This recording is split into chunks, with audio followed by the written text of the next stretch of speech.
Olá, muito boa tarde a todos. Em primeiro lugar, quero agradecer a presença do público. Muito obrigado por estarem aqui para mais uma sessão do ciclo Poesia em Debate mais Open Mic, e desta vez vamos debater poesia e sociologia. Agradecer também aos nossos dois oradores, à Kátia e ao Leonardo. E por fim, agradecer à FNAC pela oportunidade.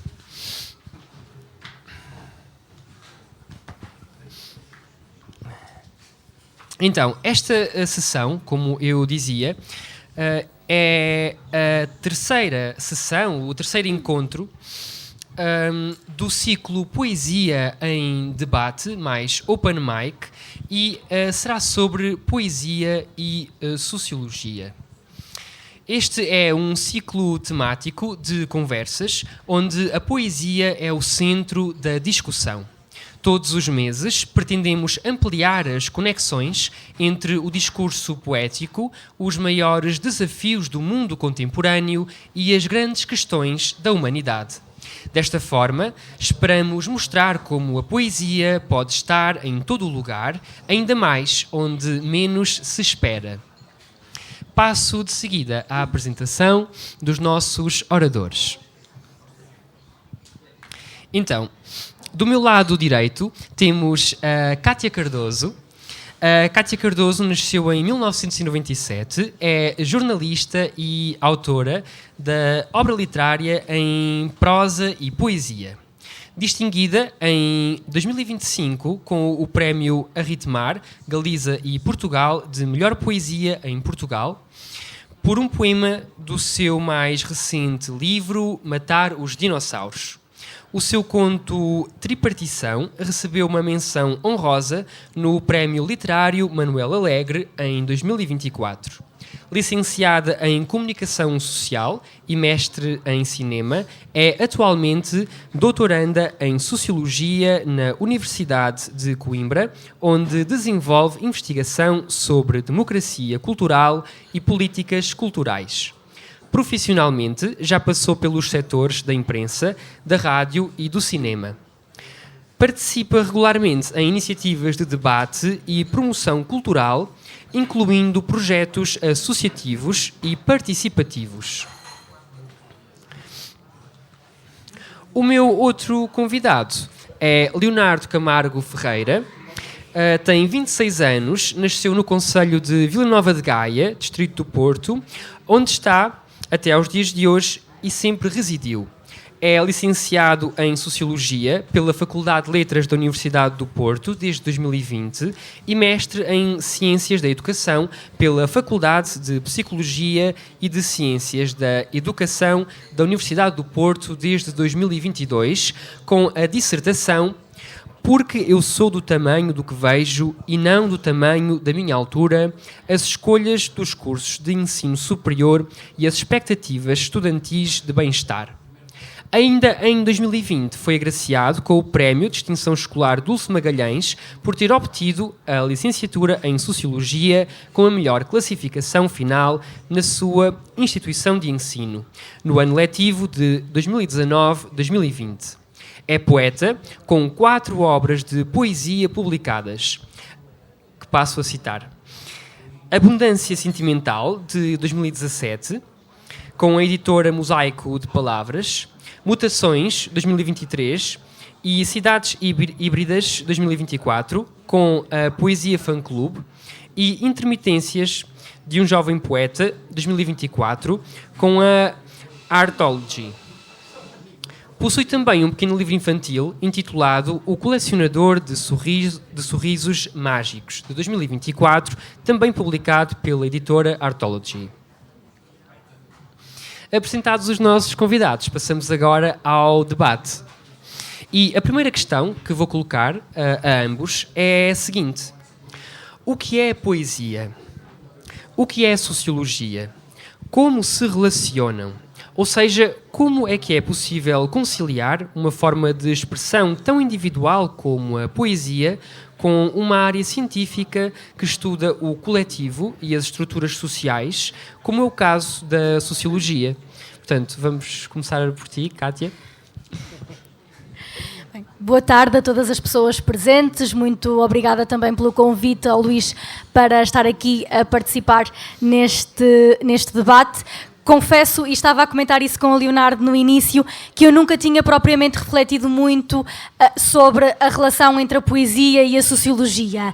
E tenho um problema, que eu considero que neste momento é um problema, embora também possa ser encarado como uma solução, que é o facto de eu estar neste momento a desenvolver a minha tese de doutoramento sobre alguns conceitos que me permitem de alguma forma fazer essa reflexão. E eu gostaria, para responder a esta pergunta e para iniciar também esta reflexão sobre a relação entre a sociologia e a poesia enquanto arte, de trazer para aqui, de convocar dois sociólogos que são importantes porque marcam uma nova fase, digamos assim, na sociologia da cultura. Na medida em que a sociologia da cultura inicialmente está muito focada na obra de arte, enquanto objeto, enquanto produção. E com Bourdieu e com Becker nós começámos a olhar para a sociologia da cultura também do ponto de vista da função social da arte. Estes dois autores apresentam, enfim, cada um os seus conceitos e olham para dimensões e dinâmicas diferentes, mas olham ambos para esta questão da produção social da arte. Isto é, um objeto artístico, ele nunca é produzido de forma isolada. Ele é sempre fruto também de um contexto social. Por isso é que o Becker nos fala dos mundos da arte, em que considera que da produção artística, aliás, fazem parte todas as pessoas que estão envolvidas nesses mundos da arte. Ou seja, e trazendo a discussão aqui para a poesia, se eu escrevo poemas com um lápis e com um papel, desse mundo, dessa arte, faço parte eu enquanto poeta, mas fazem também parte os operários que fabricaram os lápis e o papel, e os editores que depois publicam os livros e os comerciantes que os comercializam e etc. Ou seja, todas as pessoas que têm algum envolvimento naquilo que é o percurso da obra de arte, desde ainda antes da sua concepção, produzindo aquilo que é necessário justamente para essa produção. E depois o Bourdieu, que nos vem trazer aquele que é e aqui prometo que eu vou tentar não me entusiasmar, mas aquele que é o conceito-chave da minha tese, que é o conceito da legitimidade cultural. E o Bourdieu vem nos dizer que as desigualdades sociais e de classe se reproduzem também no campo da cultura e que no campo da cultura existem formas de expressão cultural e artística que são legítimas e formas de expressão cultural e artística que são ilegítimas. E que essa legitimidade é, em parte, também definida por aquilo que é o poder social de cada grupo. E neste contexto, a poesia sempre foi vista como uma forma de expressão cultural e artística legítima e extremamente elitista, estando apenas ao dispor de determinadas elites. Ora, nos últimos anos, com a democratização de diferentes dinâmicas da nossa vida comum, incluindo a democratização do digital, para não dizer, sobretudo, a democratização do digital, também esta forma de expressão cultural e artística, que é a poesia, se tem vindo a democratizar, digamos assim. E, portanto, eu dei aqui a volta um bocadinho à questão, mas gostaria de trazer este debate para partirmos com esta noção de que aquilo que nós produzimos enquanto objeto artístico é justamente fruto de um contexto social.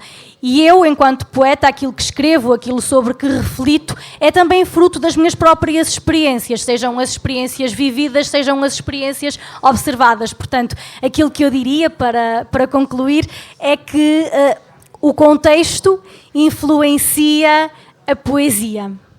Muito obrigado. Leonardo, concordas? O que é que nos tens a dizer sobre esta questão?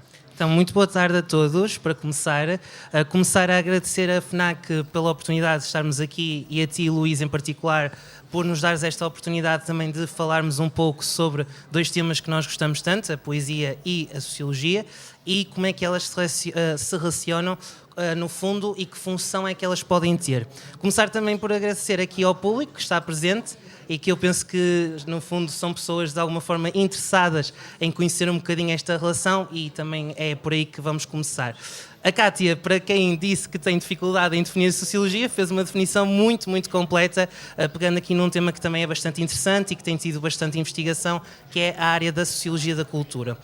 Eu também tenho, se calhar, alguma dificuldade em definir até mais aquilo que é poesia do que necessariamente aquilo que é sociologia, porque eu também estava a partilhar um bocadinho com a Kátia que quando nós estamos numa formação inicial de sociologia, como é uma licenciatura, nós somos, de certa forma, bombardeados com aquilo que são constantes definições da sociologia e como é que ela se separa de outras áreas sociais, como a história, a economia, a psicologia, por exemplo.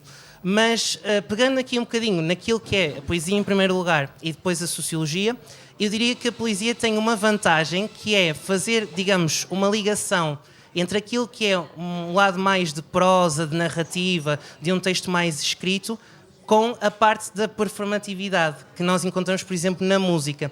Então conseguimos criar este vínculo entre algo que é que conta uma história, né, que conta uma narrativa, mas também nos dá uma expressão, uma forma de comunicação. E ao comunicarmos, nós também encontramos aqui a dimensão social da poesia. Por exemplo, porque eu estou a exprimir algo que estou a sentir, né? O que o sujeito poético está a passar naquele momento, ou que já passou, por exemplo, mas estou também a comunicar com o leitor, né? Estou a criar um vínculo com o leitor que está a ter acesso ao meu poema. E, portanto, temos aqui esta dimensão social muito visível. Se nós formos para a sociologia, e aqui também gostaria de utilizar dois autores como a Kátia fez, um deles o Bourdieu também, e outro um autor português que é o António Firmino da Costa. O Bourdieu e o António Firmino da Costa vão dar duas definições que são bastante cómicas para nos dizer que elas, no fundo, não acrescentam àquilo que é a sociologia. O Bourdieu vai dizer que a sociologia é quem estuda a sociedade. Portanto, o que nos dá uma ajuda gigantesca, não é, a definir-se em relação a outras áreas, porque, quer dizer, a economia também estuda a sociedade, não é? Só que falo do ponto de vista do comportamento do consumidor ou das empresas, não é? O António Firmino da Costa vai dizer que a sociologia são o que fazem os sociólogos, o que também é uma grande ajuda, não é? Mas ele está a dizer isto de forma irónica. E o que, no fundo, nós podemos dizer que a sociologia traz de vantagem para aquilo que é o estudo humano é tentar perceber um bocadinho aquilo que são as regularidades da nossa organização em termos coletivos, não é? E perceber que dentro desses padrões, dessas regularidades, existem também algumas individualidades ou singularidades também. Por exemplo, eu estava aqui a partilhar até com a Kátia no início. Nós pensamos em Portugal e pensamos que Portugal tem instituições como uma escola, não é? Hospitais, tribunais, de apoio social. Portanto, temos aqui um vasto leque de instituições que moldam o nosso país. E se nós pensarmos noutros países também europeus, por exemplo, eles têm essas mesmas instituições, não é? Nós encontramos um modelo educativo, um modelo hospitalar, um modelo de apoio social aos mais vulneráveis.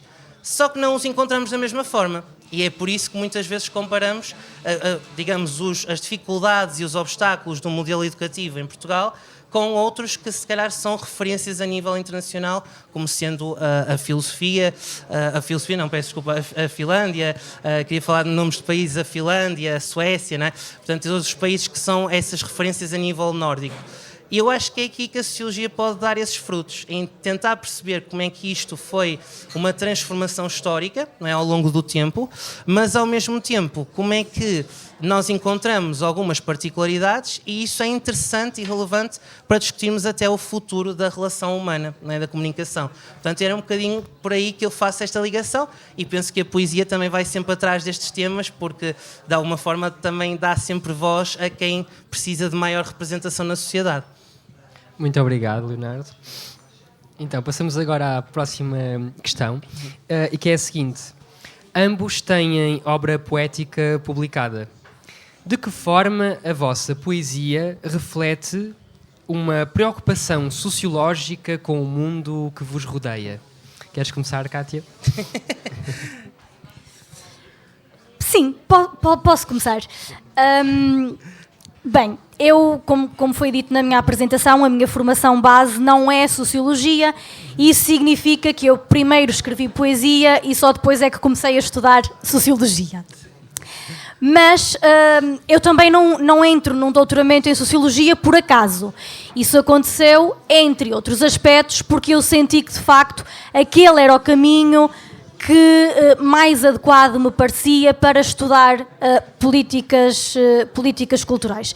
E parecia-me isso também pela minha prática enquanto jornalista. Eu sempre senti que, para já, ser jornalista era uma missão, e depois que era uma missão sociológica, de certa forma, porque eu estava em constante contacto com instituições, com pessoas da sociedade, ainda que fosse uma sociedade de proximidade, porque trabalhei sobretudo no jornalismo regional, e isso permitia-me fazer um conjunto de reflexões que eu, na altura, acreditava que eram reflexões sociológicas e hoje continuo a acreditar nisso, algumas das quais resultavam em poesia, eventualmente, depois de uma grande transformação, porque eu identifico muito também com a máxima do Fernando Pessoa, que diz que o poeta é um fingidor, que finge tão completamente, que chega a fingir que é dor, a dor que de feras sente, e, portanto, essas observações sociológicas que nós extraímos da sociedade, quando chegam ao produto final de poema,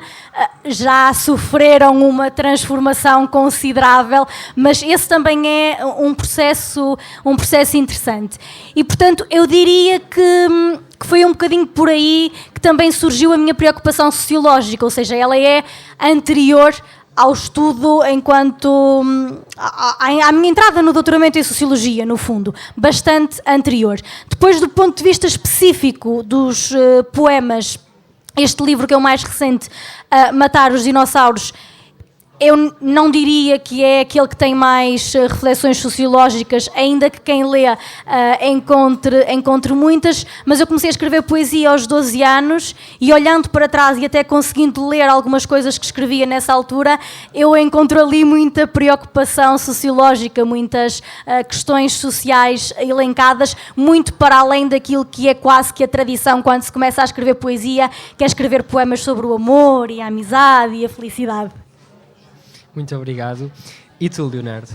Então, eu também comecei a escrever poesia antes de estudar Sociologia. O meu percurso começou há 13 anos, portanto estava eu a terminar o terceiro ciclo, mas eu diria que posso fazer uma divisão entre alguns temas concretos de foro social que eu escrevo e depois aquilo que é mais genérico, mas que aparece de forma bastante comum na minha poesia.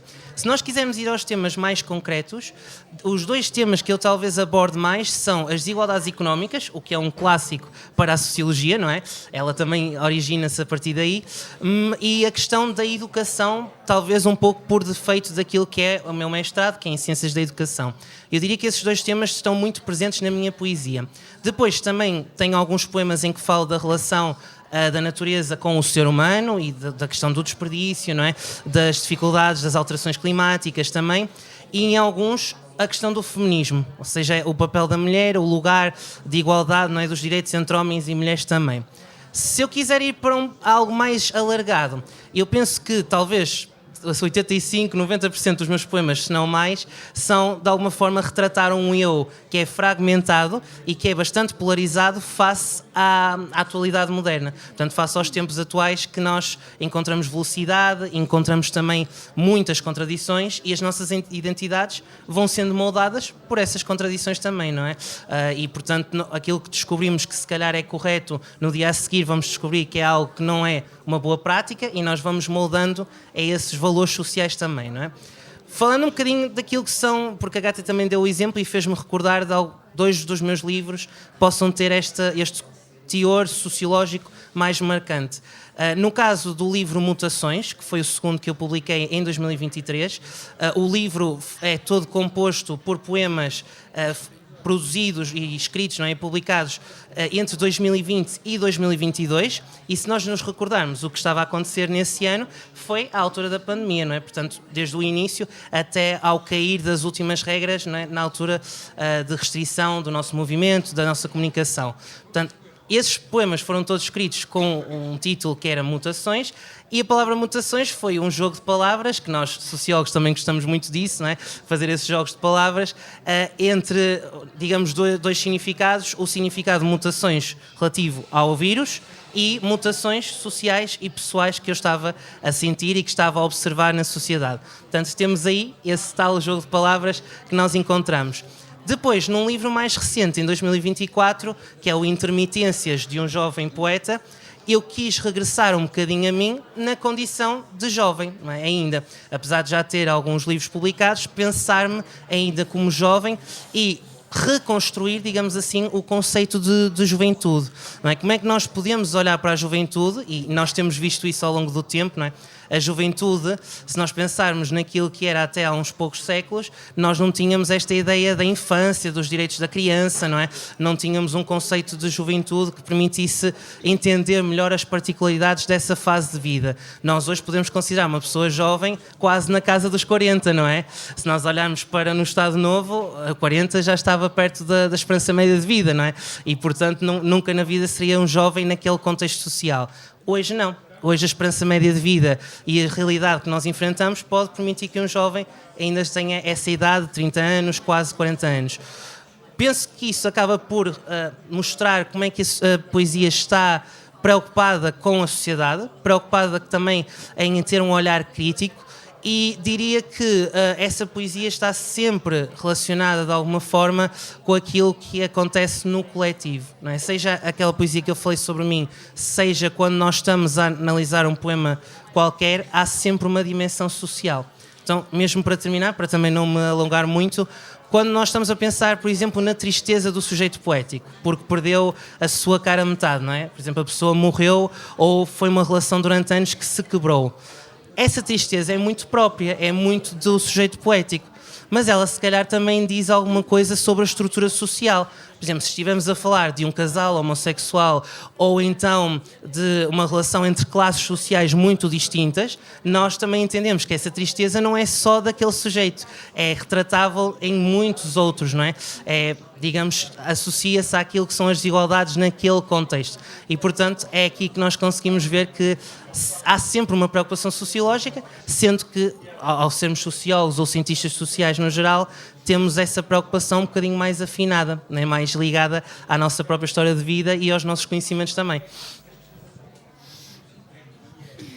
Kátia, quais são as diferenças e as semelhanças entre o processo criativo e o processo científico? Contrariamente às anteriores, essa é uma questão sobre a qual eu já refleti muito nos últimos anos, o que não quer dizer, porém, que tenha uma resposta, tanto que até estou aqui a socorrer-me de algumas cábulas. Mas, bem, para já o que têm em comum é que requerem destreza no processo da escrita, ambas. E eu, só dando um exemplo muito breve, quando entrei no jornalismo, quando fiz o meu estágio na agência Lusa, no Porto, durante aqueles 3 meses em que eu escrevia notícias, eu não conseguia escrever poesia, porque eu estava numa dinâmica a que não estava habituada, de escrita muito frequente, jornalística, ainda para mais o jornalismo de agência é um bocadinho diferente do jornalismo de um jornal diário ou semanário, e portanto eu durante esse período não conseguia, e começou logo aí esse meu questionamento. Eu acho que é importante conhecer as diferentes formas de escrever e acho que isso depois me dá ferramentas para, em cada uma, eu conseguir perceber quais é que são as especificidades daquele tipo de escrita. Ou seja, eu acho que, no fundo, a minha escrita científica sai enriquecida porque eu também escrevo poesia, e acho que a minha escrita poética sai enriquecida porque eu também escrevo artigos científicos. Do ponto de vista daquilo que têm, isto não é, quer dizer, não é algo que tenham em comum ou que as distinga, digamos assim, mas é algo em que se fortalecem mutuamente. Depois, a escrita científica requer mais clareza, diria eu, ou seja, tem que haver mais clareza na ideia que se quer transmitir, na mensagem que se quer passar.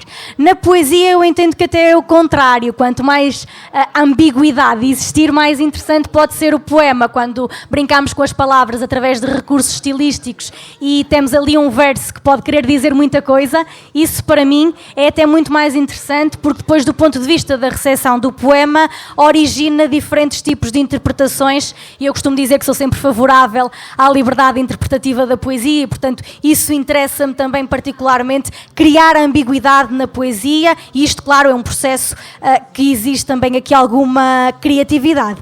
E depois, por outro lado, o texto científico tem aqui uma necessidade de sustentação, ou seja, eu não posso escrever algo num artigo científico só porque o vivi ou só porque o senti. Tem que haver realmente um processo sustentado, com uma metodologia específica e também explicada, para aí apresentarmos então a ideia que queremos de alguma forma transmitir e defender. Leonardo, a poesia é um instrumento de intervenção social? Poderá sê-lo através da sociologia? Se a poesia puder ser uma forma de resistência, como é que ela consegue dar voz a populações tipicamente marginalizadas ou fragilizadas?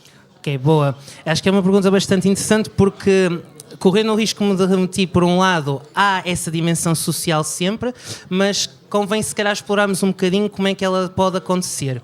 E a dimensão social da sociologia tem que ver com o facto de ela, de alguma forma, ter sempre um olhar bastante aberto e bastante crítico daquilo que vai acontecendo. Nós podemos ter uma poesia que seja mais social, não necessariamente mais ativista, não é? Porque nem todos os poetas que escrevem a poesia, não é? Acabam por ser ativistas de natureza e têm esse trabalho. No entanto, quando isso realmente acontece, a dimensão social ainda acaba por ganhar mais profundidade. E aqui eu lembro-me de alguns autores que, por exemplo, na altura do Estado Novo, falamos de Sofia de Melo Brainer, de Natália Correia, de Ari dos Santos, que eles sim vêm mostrar como é que a poesia pode ter essa faceta mais social e de denúncia também daquilo que está mal no mundo, ou neste caso no país, naquele momento. Quando isso acontece, nós também devemos, de alguma forma, olhar para a posição do próprio poeta. E se nós olharmos para estes três poetas, como por exemplo, nós vamos conseguir perceber que eles próprios eram vozes marginalizadas, não é? Eles próprios estavam a escrever de um ponto, não é, em que eles se encontravam, de resistência àquilo que era as desigualdades e a opressão desse tempo, não é? Então o próprio poeta pode ser um agente dessa resistência. Se estivermos a falar do tema em concreto, nós podemos aqui, com os exemplos que eu dei sobre a educação, a questão do feminismo, a questão do ambiente, retratar determinados grupos que se calhar não têm voz de outra forma a não ser até pela arte, não é? E aí a arte tem essa função de resistência e também de aumentar o leque da nossa criatividade, de olharmos o mundo e percebemos que essas pessoas existem, não é? Que têm valor e que merecem representação também. Penso que essa função advém muito daquilo, e recuperando um bocadinho Bourdieu novamente, daquilo que é a definição que o Bourdieu dá da sociologia, que é dizer que a sociologia é um desporto de combate. O Pierre Bourdieu faz muito esta analogia de haver uma sociologia que trabalha a questão do conflito, não é?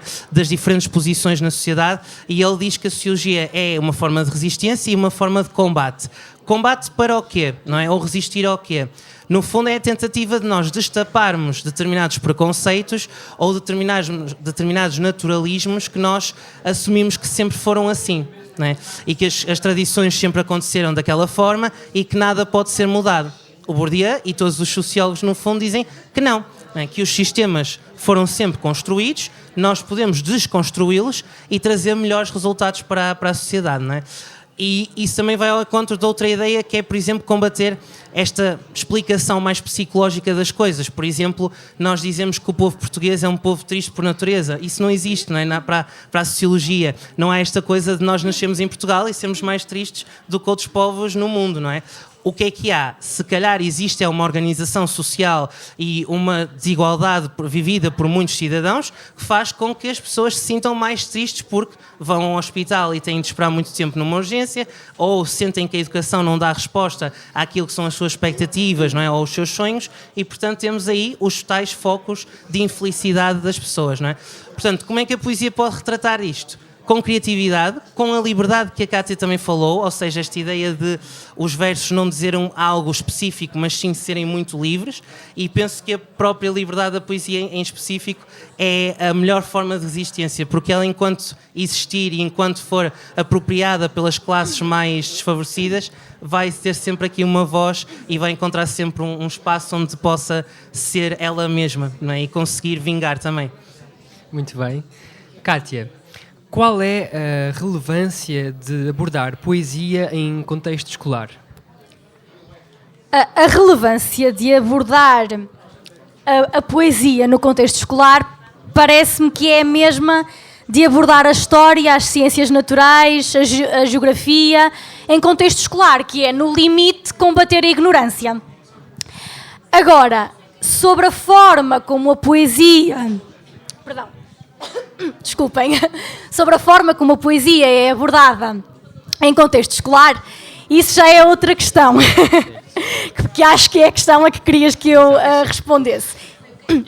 E eu sobre isso já sou um bocadinho mais crítica. Sou muito crítica desde sempre, aliás, da forma como a poesia é abordada no ensino. Porque, e aquilo que eu defendo é que a poesia não devia ser ensinada na lógica impositiva como ela é ensinada, em que o professor ou a professora chega com o poema de Camões ou Fernando Pessoa, fazem uma leitura partilhada e depois diz: o poeta quer dizer isto, isto e isto. Eu sou completamente contra isto, até por aquilo que disse há bocado, que é que eu sou a favor da liberdade interpretativa da poesia. Portanto, aquilo que eu defendo é que, em contexto escolar, a poesia não devia ser ensinada. A poesia devia, sim, ser explorada num processo, já agora, tão participativo e democrático quanto possível, que permitisse também que crianças e jovens, sobretudo nas idades mais avançadas, em que já conseguem fazer pesquisas, quero dizer, a partir do momento em que têm recursos para fazer pesquisas, que pudessem também levar para a sala de aula determinados poemas e determinados poetas. Eu já defendi isto em contexto científico e dei-lhe o nome de literacia artística participativa. Portanto, isto é aquilo que eu defendo, não só para a poesia, mas também transversalmente falando, para a forma como eu acho que as artes deveriam ser abordadas em contexto escolar. E esse é também um bocadinho o foco da minha tese, porque o meu objeto de estudo é o Plano Nacional das Artes, que trabalha em contexto escolar, que está direcionado num dos seus eixos para as escolas, e portanto isto é aquilo que eu defendo para a poesia, ou seja, não ensinarmos poesia nas escolas, mas explorarmos, criarmos plataformas de exploração, de descoberta, até de fomento de laços sociais ao discutir-se poemas, mas sempre com liberdade interpretativa, que eu acho que é aquilo que realmente falta nas escolas, porque é isso, no fundo, também que vai aqui incentivar ao espírito crítico. Se nós impomos uma interpretação de um poema, nós estamos a castrar o sentido crítico das crianças e jovens. E isso é, no meu entender, um perigo para a sociedade. Muito obrigado. Leonardo, como encontrar o equilíbrio entre o papel de sociólogo e o papel de poeta?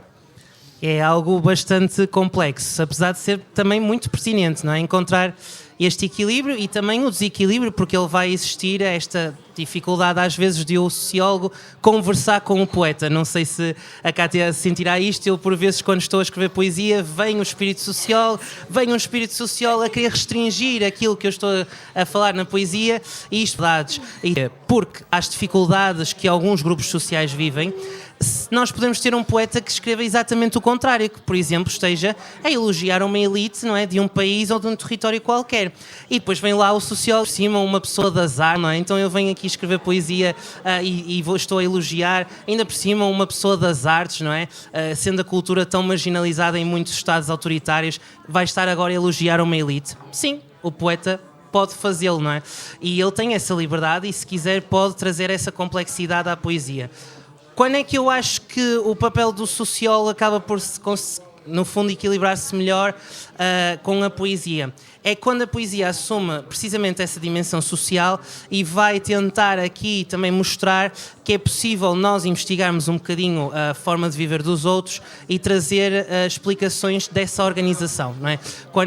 Quando no fundo nos quer dar explicações ou até ter essa função ativista, o papel do sociólogo e do poeta, não é? Da poesia em geral, acaba por sair bastante misturado.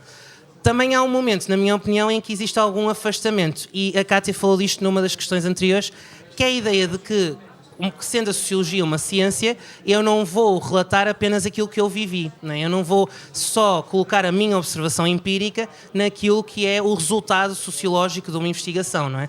Então, quando eu estou a usar um método científico, seja um método mais quantitativo, não é, com a questão dos inquéritos, ou um método mais qualitativo, em que eu uso um grupo focal ou uma entrevista, não é, para tentar alcançar a profundidade das experiências, e eu vou aqui depois tentar discutir esses resultados para chegar a alguma conclusão que tenha objetividade, não é? Isto não quer dizer que a sociologia não possa incluir subjetividade também, não é? Que não possa tentar aqui buscar aquilo que é a individualidade de quem estamos a contactar, não é? Ou a entrevistar. Mas o resultado final tem que ter algum valor científico, não é? Tem que ser avaliado de alguma forma com rigor e com organização, porque senão acaba por não ter essa validade, não é? E depois não é divulgado esse conhecimento e, portanto, não é valorizado também. Então acho que aqui há essa separação saudável entre uma poesia que é mais livre, que pode ser até mais desorganizada, se quiser, não é? Que pode ir atrás, seja da rima, seja de versos em branco, em que não rimam entre eles, não é? Com a sociologia que tem o seu espaço de rigor, de querer investigar, começando com uma hipótese ou uma questão de investigação, indo até aos resultados e depois a uma discussão mais geral, não é? E tentar chegar a resultados mais gerais daquilo que está a fazer. E, portanto, há realmente momentos em que se misturam, outros é interessante não haver essa mistura tão forte, porque isso permite também deixar o poeta mais livre e o sociólogo mais em busca daquilo que é a sua missão, que é mostrar como é que as pessoas se organizam e como é que podemos combater as grandes dificuldades sociais do mundo também. Muito obrigado. Kátia, como aqui já foi referido, desenvolves investigação sobre democracia cultural e políticas culturais. Que contributos podem dar estas áreas para o estudo da poesia? Bom, eu não estou a estudar especificamente poesia. No entanto, obviamente que estando a estudar questões ligadas à cultura e às artes, eu acabo por em alguns momentos cruzar-me com questões mais relacionadas diretamente com a poesia. Eu disse há pouco que o meu objeto de estudo é o Plano Nacional das Artes, no seu eixo de educação e acesso, que é aquele que está direcionado para escolas, e eu posso dizer que dos 21 agrupamentos de escolas que contactei, e daqueles que depois me responderam, porque nem todos responderam, mas das pesquisas que fiz, eu não encontrei nenhum que no seu projeto cultural de escolas estivesse a trabalhar especificamente com a poesia. Isto faz-me também confirmar aquilo que eu já achava, que é a poesia acaba por ser muito marginalizada no ensino, porque não basta haver meia dúzia de poetas que são ensinados de forma impositiva na escola para a escola ser uma escola aberta ou ser uma escola amiga da poesia, digamos assim. Portanto, eu quero acreditar que os contributos da minha investigação, sendo no campo cultural e artístico, podem ser transversais ao campo específico da poesia, tendo sempre como certo que a poesia é um campo altamente restrito, até porque há quem o considere como um campo autónomo, há quem o considere como um subcampo da literatura, o próprio Bourdieu faz essa reflexão, e portanto para além de ter passado, ou talvez por causa de ter passado anos num campo restrito e elitizado, absolutamente elitizado, hoje é um campo ainda muito marginalizado, eu diria. E, portanto, no limite, o que eu espero mesmo é que eu ainda não estou em fase de conclusões do ponto de vista prático. Há algumas propostas teóricas, como aquela que falei há pouco da literacia artística participativa, e aquilo que desejo, lá está, eu faço a proposta, ela está publicada em acesso aberto, e é para as artes no geral e para a cultura. Eu trouxe para aqui porque acho que ela podia perfeitamente ser aplicada também ao campo da poesia, sendo que eu andei anos a defender isto nas apresentações dos meus livros e, portanto, quando cheguei a um conceito científico que me ajuda a justificar aquilo que eu já tinha defendido durante muito tempo neste percurso, confesso que fiquei bastante agradada porque agora posso usá-lo em eventos como estes, em conversas como estas. Muito bem, muito obrigado. Leonardo, qual é o público que lê poesia hoje em dia? Por exemplo, os jovens leem poesia, tens essa percepção. Que conclusões sociológicas podemos retirar daqui em termos de práticas culturais, de classe social, etc.? Boa, e retomando até aqui uma ideia que a Cátia também estava a falar de certa forma, é muito difícil nós sabermos quem é que lê poesia porque os estudos sobre isso são extremamente escassos, aí quer a nível nacional e mesmo até lá fora. Aquilo que vai aparecendo, por exemplo, após pandemia, não é, nestes últimos anos, são estudos das práticas culturais de leitura no geral, ou seja, do povo português, não é? No fundo, quem é que são as idades que leem mais, que acabam por ler mais livros durante o ano, não é? Que esses hábitos de leitura, mas eu penso que daquilo que eu estive a investigar não existe algo que nos dê dados muito concretos sobre a poesia. Portanto, nós vamos falar sempre de alguma observação empírica neste caso, não é? Daquilo que, enquanto poetas, e sei que também temos aqui mais na plateia, não é? Podemos todos observar um bocadinho, porque depois, e de que é que vamos confirmando com essas observações. Aquilo que eu posso dizer em termos gerais, porque depois irei passar para a questão dos jovens, é que não existe aqui um público específico, na minha opinião, que lê poesia em termos, por exemplo, de género, embora eu pense que talvez por um estereótipo, não é, de que a poesia está muito ligada à questão das emoções, possa haver esta ideia de que são mais as mulheres que escrevem e leem poesia. Eu não sei se isso é realmente confirmado em termos de dados, mas pode ser aqui uma ideia. E em termos de idade, de certa forma, eu penso que é através dos jovens que a poesia tem conseguido resistir e tem conseguido mostrar que é possível, digamos, produzir e escrever poesia de outra forma e mais adaptada aos tempos que estamos a viver. Que é aqui que eu também confirmo aquilo que a Cátia estava a dizer. Uma das grandes dificuldades da poesia se impor e ser mais lida é que aquilo que é transmitido nos programas curriculares é algo que segue uma matriz muito específica e que não abre, digamos assim, àquilo que é a nossa história cultural, não é, de escrita de poesia. Eu estou a pensar naquilo que foi os meus anos no secundário e penso que o programa não tem atualizado tanto assim daquilo que tenho visto, mas estou, por exemplo, no 12º ano, os únicos dois autores que nós abordamos é Fernando Pessoa, nas suas várias facetas, ou algumas delas, não é? Não todas, claro, e Camões, que já tínhamos trabalhado no 9º ano e que acabamos por trabalhar com mais profundidade. Ora bem, se calhar muitos jovens, Fernando Pessoa acaba por ser transversal, mas Camões se calhar não é uma linguagem, nem são temas jovens. Cheguem a todos os jovens hoje em dia, não é? que ressoem, não é? Que tenham significado com esses jovens. Portanto, eu diria que se nós olharmos para esse programa, onde é que nós encontramos as poetas, não é? As poetas mulheres?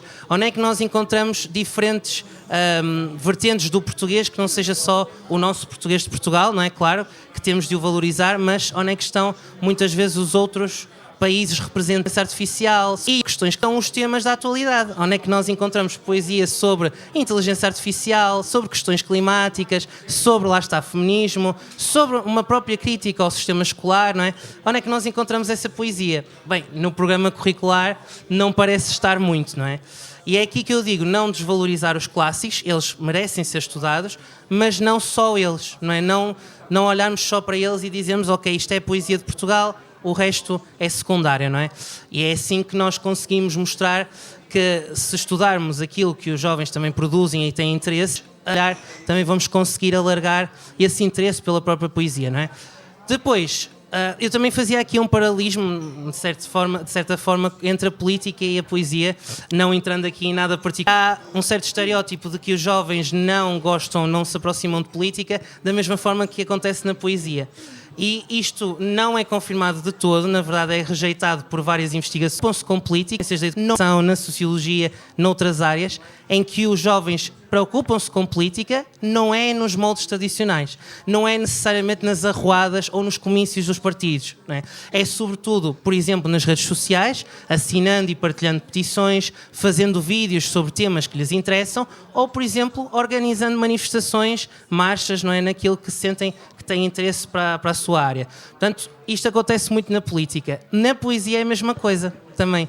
Ou seja, se nós olharmos para os jovens, se calhar eles não estão a ler todos um livro físico. Se estão a ler por via de um tablet, de um Kindle, de um computador, não é? E se calhar não estão todos a ler poesia do século XX ou do século XIX. Estão a ler poesia do século XXI, não é? Então é aqui que nós precisamos, é? Aquilo que é esse público também. Terminando, só dizendo que acaba por também existir uma dificuldade da poesia se impor, talvez pela questão de ser elitizada numa publicação, mas também porque os tempos atuais têm muita publicação, não é? Uma publicação massiva de livros em que toda a gente consegue agora escrever, não é? E publicar se quiser, seja por via das editoras, seja por edição própria. E isso faz com que, num estilo como a poesia, que já tinha as suas dificuldades, ainda alcançar aquilo que é a consagração ainda se torna mais difícil. Em que fazia-se bastante interessante uma notícia que saiu no final de 2024, em que fazia-se uma comparação com alguns poetas tradicionais, como por exemplo os clássicos Camões, Shakespeare, não é? Vários poetas de outras nacionalidades, e comparava-se esses poetas com poesia feita pelo ChatGPT. E o que os jovens diziam é que acabavam por gostar mais da poesia do ChatGPT, mas conseguirem resistir através da poesia, outros irem por um caminho mais facilitista. Mas talvez não iria tanta inclinação para aí se o nosso programa curricular e aquilo que nós partilhamos socialmente da poesia fosse mais adaptada ao nosso século e às preocupações do século XXI, sim. Muito obrigado, isso merece certamente a nossa reflexão. O que tem a poesia a dizer sobre a sociologia? O que tem a sociologia a dizer sobre a poesia? Onde fixar as fronteiras na compreensão da poesia entre a e a profunda manifestação artística do humano? Eu não sei se nós vamos depois ter tempo para justificar a escolha dos poemas que vamos ler. Sim, claro, na ronda de poemas depois. Pronto, sim. Ok. Porque, mas eu vou trazer na mesma para a conversa, vamos a isso. Até na sequência também daquilo que o Leonardo estava a dizer e que eu impuso que não vai totalmente poesia, tem no contexto social. Relativamente às fronteiras, eu acho que fixar fronteiras na poesia é inútil. Acho que na sociologia o melhor é reconhecer que as fronteiras são sempre mesmas. Mas para que é que serve uma e outra? E mesmo quando estávamos aqui a falar da questão da escola e o Leonardo estava a falar também da forma como são abordados muitos poetas homens no ensino, por comparação com as poetas mulheres, que eu confesso que só me recordo mesmo de ter falado de Flor Bela Espanca, e eu não consigo compreender, eu descobri Maria Teresa Horta o 12º ano sem se falar de Maria Teresa Horta. Não consigo. Eu descobri Maria Teresa Horta já depois de fazer o ensino secundário e não consigo... Quando eu digo Maria Teresa Horta, até nem estou a falar propriamente da obra poética, estou a falar mesmo do impacto histórico que têm as Três Marias. A Maria Teresa Horta escreveu este livro chamado Minha Senhora de Mim, vivia naquela época. Eu já contei esta história também nas apresentações dos meus livros e não resisto a partilhá-la aqui. Depois deste livro ser publicado, obviamente que foi apreendido pela PIDE, a Maria Teresa Horta, um dia, na rua, foi espancada por 3 homens que lhe disseram: isto é para aprenderes a não escreveres como escreves. E a Maria Teresa Horta continuou a escrever como escrevia, publicou as novas cartas portuguesas com as outras 2 Marias e, portanto, eu acho que este é o exemplo mais explícito e mais forte da nossa história, a poesia. Impacto social que tem a poesia, ou que pode ter a poesia. E no fundo gostaria de terminar com esta mensagem que é, e esta foi-me também transmitida por um professor que tive, de escrita criativa, que é: há 2 formas de escrevermos poesia: contribuir para a manutenção do status quo ou abanar o status quo. A moção legítima foi claramente pelo segundo caminho. Eu acho que ambos são legítimos, mas o segundo é realmente muito mais interessante do ponto de vista sociológico. Muito obrigado, Kátia. faço agora a mesma questão, Leonardo. Ok, e terminando aqui esta análise também um bocadinho da relação entre sociologia e poesia, eu penso que, e não acho que no fundo o que nós podemos concluir entre a relação entre poesia e sociologia, no seu geral, são aliadas. Não é? Nós podemos olhar para aquilo que a poesia diz sobre a sociologia, que é o estudo, no fundo, não é, daquilo que são as principais preocupações do ser humano. Não é? Se eu olhar, por exemplo, a sociologia, e aqui a Cátia é um exemplo também, nós podemos ver que a sociologia olha para a poesia como sendo uma fonte de inspiração, de expressão também, e sempre de comunicação e de intervenção. Logo, há aqui um estudo, não é, desta área como tendo valor para representar também o ser humano e representar aquilo que ele está a sentir. E não queria acabar esta apresentação sem citar outros dois autores finais, um sociólogo e um poeta. O sociólogo, que é o Charles Wright Mills, não é, um sociólogo americano que, no fundo, criou um conceito que nós, logo nas primeiras aulas de sociologia, falamos, que é a imaginação sociológica. Quando nós pensamos naquilo que é a vida cotidiana, e às vezes escrever poesia para os poetas é algo bastante mundano, não é?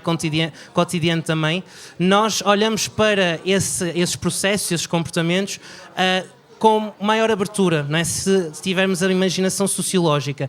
E este exemplo é dado num livro que nós dizemos que é a Bíblia da Sociologia, que é do Anthony Giddens, que se chama mesmo Sociologia Só, e ele abre este livro falando do ato de tomar café. Não é? Como é que o ato de tomar café diz-nos mais sobre a organização da sociedade do que se calhar nós pensamos, porque quando combinamos ir tomar café com alguém, nós não estamos propriamente até preocupados com o café, estamos preocupados com o encontro simbólico que vai existir na relação entre duas ou mais pessoas. Mas o café também nos diz, por exemplo, que, nas palavras do Giddens, é uma droga socialmente aceite, ao contrário de outras substâncias psicoativas também. Portanto, o café tem essa aceitação ao longo do tempo e faz parte do estilo de vida de muitos de nós, não é? Também denuncia, por exemplo, e aqui só para terminar este exemplo, denuncia uma relação de produtividade em que são os países mais pobres que geralmente produzem o café e são muitos países mais ricos que o consomem. Então o que é que eu estou aqui a fazer? Estou a olhar para algo que é mundano, trazendo esse tal conceito de imaginação sociológica.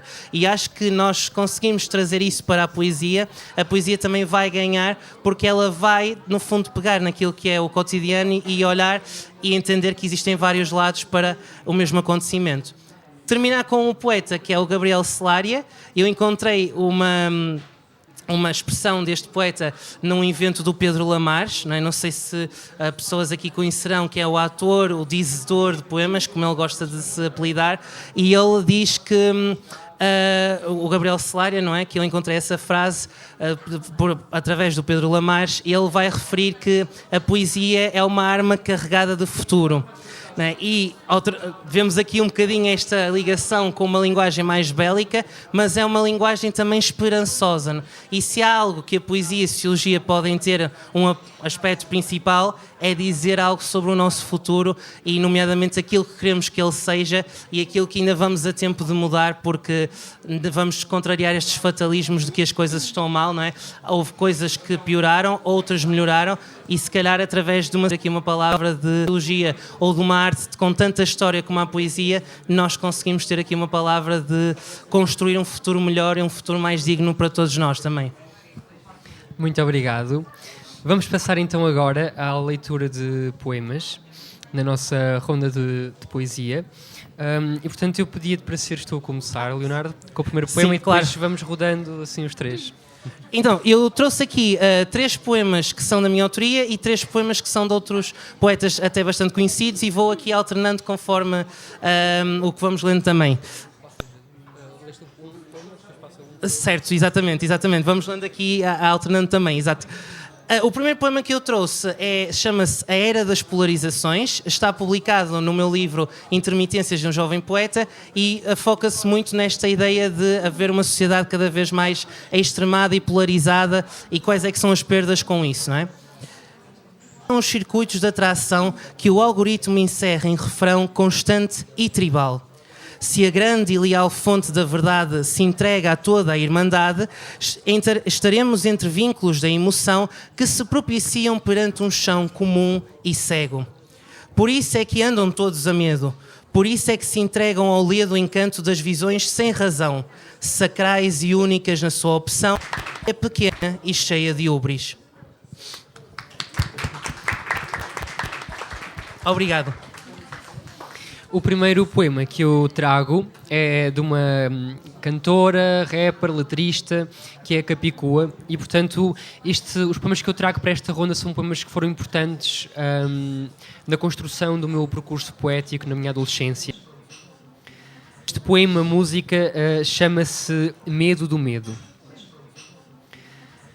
Ouve bem o que eu te digo, vou-te contar um segredo. É muito lucrativo que o mundo tenha medo. Medo da gripe. São mais uns medicamentos. Vem outra estirpe reforçar os dividendos. Medo da crise e do crime, como já vimos no filme. Medo de ti e de mim. Medo dos tempos. Medo que seja tarde. Medo que seja cedo. E medo de assustar-me se me apontares o dedo.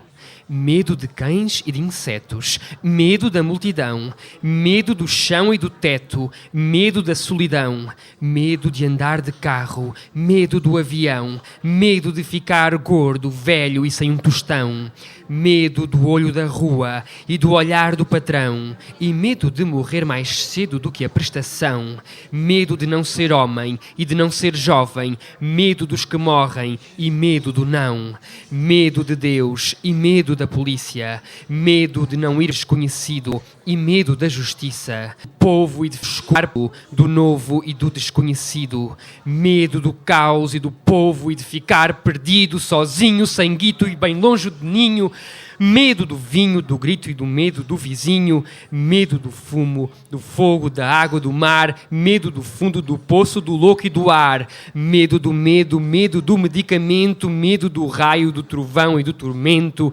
medo pelos meus e medo de acidentes, medo de judeus, negros, árabes, chineses, medo do eu bem te disse, medo de dizer tolice, medo da verdade, da cidade e do apocalipse, medo da bancarrota e o medo do abismo, o medo de abrir a boca e do terrorismo, medo da doença, das agulhas e dos hospitais, medo de abusar, de ser chato e de pedir demais, de não sermos normais, de sermos poucos, medo dos roubos dos outros e de sermos loucos, medo da rotina e da responsabilidade, medo de ficar para tia e medo da idade. Com isto compro mais cremes e ponho um alarme, com isto passo mais cheques e adormeço tarde, se não tomar a pastilha, se não ligar à família, se não tiver um gorila à porta de vigília, compro uma arma, agarro a mala, fecho o condomínio, olho por cima do ombro, defendo o meu domínio, protejo a propriedade que é privada e invade-me a vontade por grada à volta da realidade,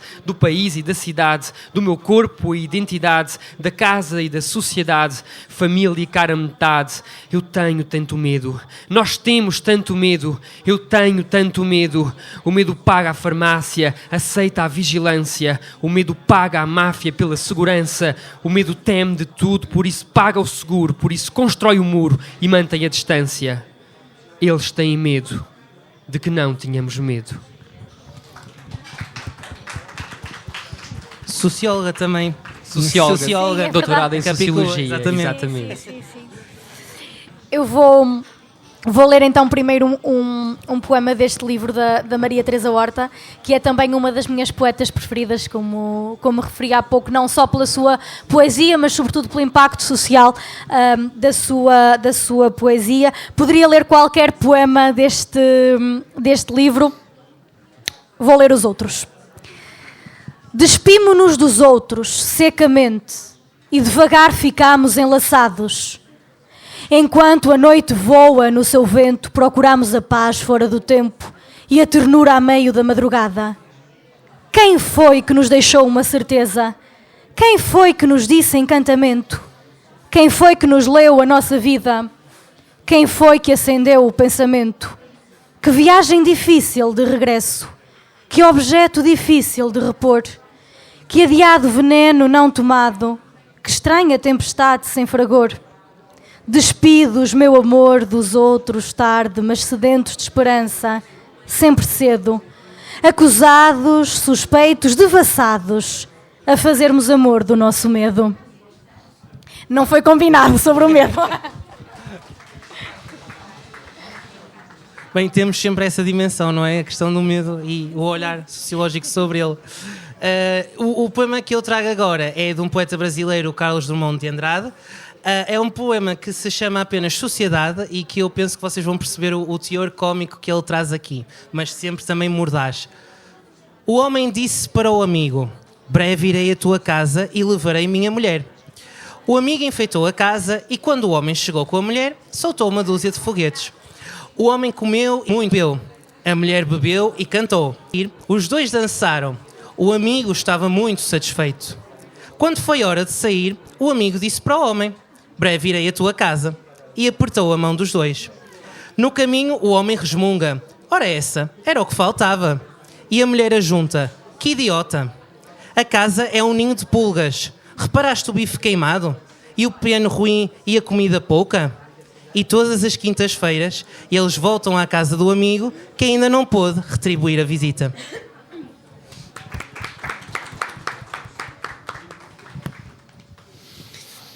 De seguida trago-vos um homem que escreveu poesia, fez sociologia, apesar de não ser sociólogo. É António Aleixo, um poeta da minha região, do Algarve, conhecido como o poeta do povo, o filósofo do povo, e apesar de ser analfabeto, toda a sua poesia, toda a sua obra teatral também e poética está carregada desta consciência sociológica. Então eu trago-vos aqui um pequeno excerto de uma peça de teatro dele chamada Autos da Vida e da Morte, e é um excerto em que tem um diálogo entre o personagem da vida fútil, o tempo e a morte. E é muito atual para os dias de hoje, como vão perceber.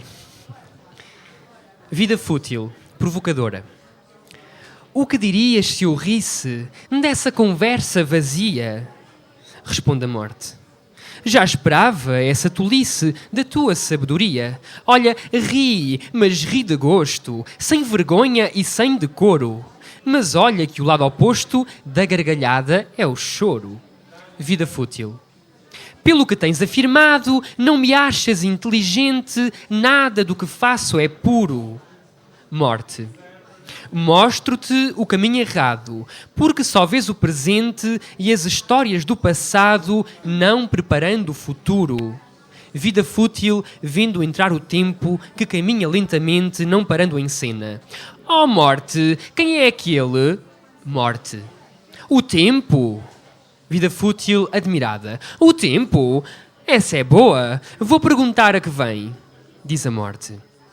Toma cautela, porque ele é juiz que não perdoa e nem desculpa ninguém. Diz a vida fútil. És tu o tempo velhinho que não finda nem começa. Para mim andas tão depressa, por ti tão devagarinho. Tempo pausadamente. Sim, sou eu. Já esqueceste como te tenho indicado os erros que cometeste nas gerações do passado? Vida fútil submissa. Eu julgo ter aprendido o que me tens ensinado. E responde o tempo.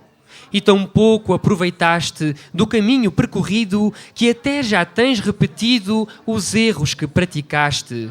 O que aprendeste nas batalhas? De que te serve a memória? Se nem lendo a própria história corriges as tuas falhas. Morte diz à vida. Ouves o que ele te diz? Não é o que eu te dizia? Tu tens a sabedoria do mais reles aprendiz. Diz a vida fútil indignada. Cala-te aí, fecha a boca. Não digas que quem passou foi o tempo. Estás mais louca do que me dizes que sou.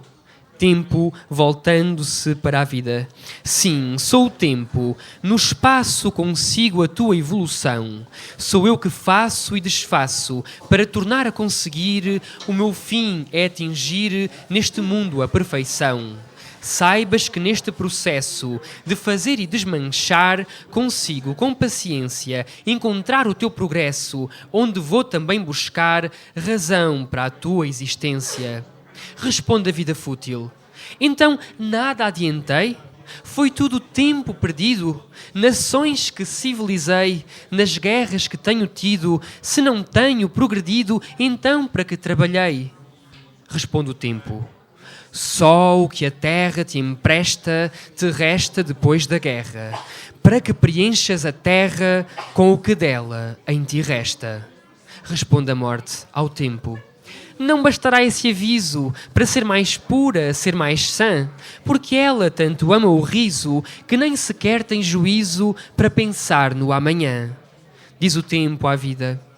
Tens na tua inteligência muito de bom e de puro. Descobre-o com persistência, que melhoras o futuro para a tua descendência. Muito obrigado.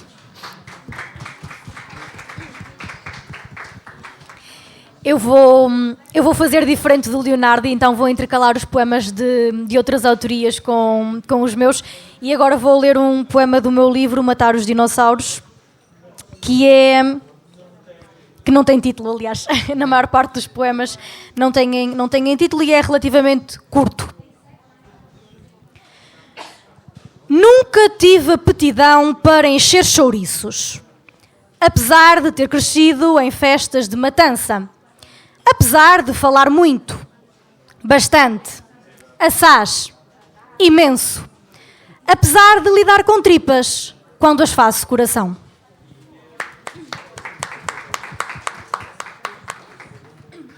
O poema que eu trago agora está publicado também no meu livro Intermitências do Jovem Poeta, 2024.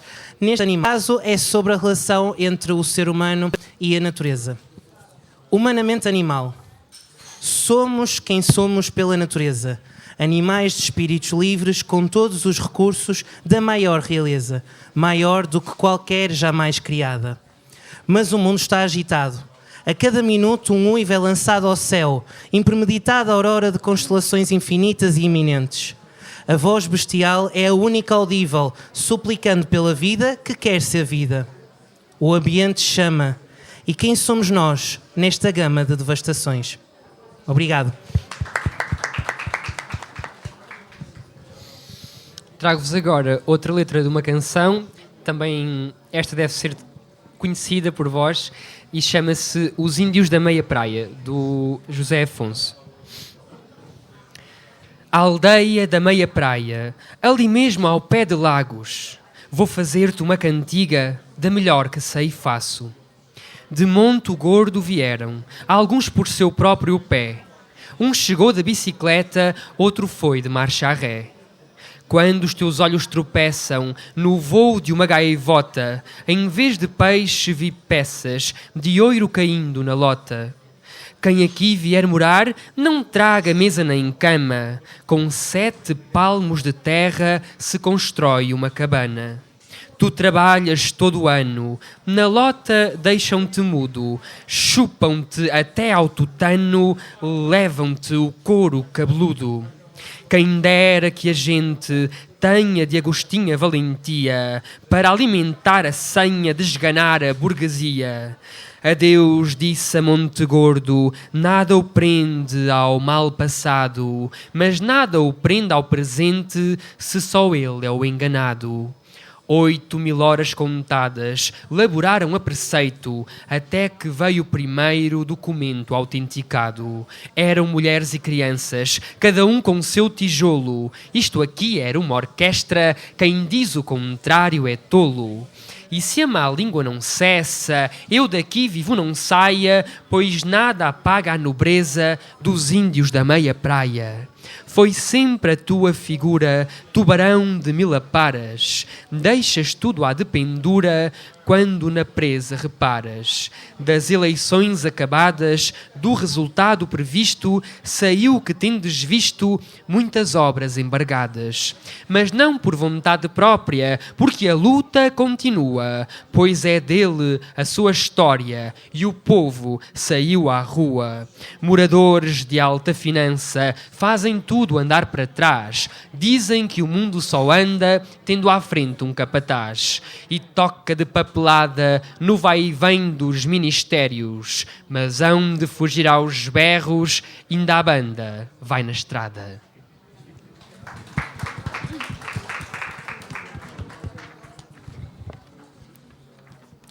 Eu vou agora ler um poema que na realidade foi o primeiro que escolhi para trazer para esta conversa, porque eu encontrei-o num livro sobre Bourdieu e os seus livros, e num texto do João Teixeira Lopes, que é um sociólogo da Universidade do Porto, que também tem alguns trabalhos sobre sociologia da cultura. E é um artigo do João Teixeira Lopes que termina justamente com este poema, e ele diz que lê sempre este poema às suas turmas do primeiro ano. É um poema de Robert Denot, não sei se estou a dizer bem, mas que está no livro A Reprodução de Bourdieu. E o poema diz assim: o capitão Jonathan, estando com a idade de 18 anos, captura em certo dia um pelicano, numa ilha do extremo oriente. O pelicano de Jonathan, de manhã, põe um ovo inteiramente branco, e daí sai um pelicano espantosamente parecido com ele.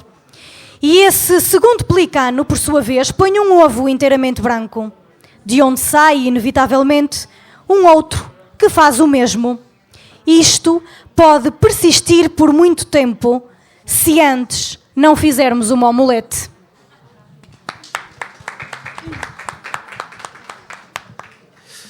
Para este quarto poema trago também outra autoria, neste caso um clássico, o Fernando Pessoa na sua vertente Alberto Queiro. Fomos um bocadinho críticos dos clássicos, não é só existirem num programa, mas penso que também não custa nada trazer pelo menos, que diga bastante sobre a sociedade, e neste caso vocês vão perceber que é bastante atual, porque o Alberto Queiro tem esta magia de forma simples, retratar com bastante ironia aquilo que é o tempo atual também.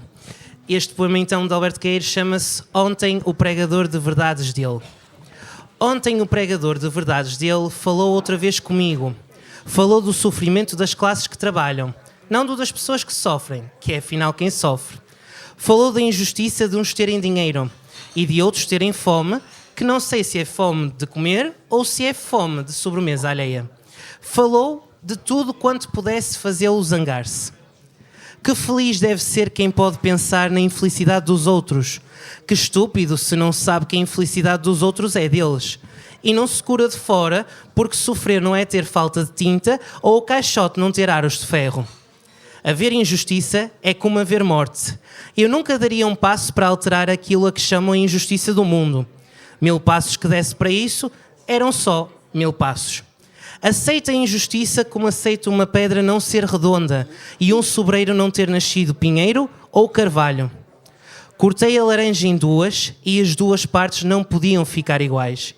Para qual foi injusto? Eu, que as vou comer a ambas.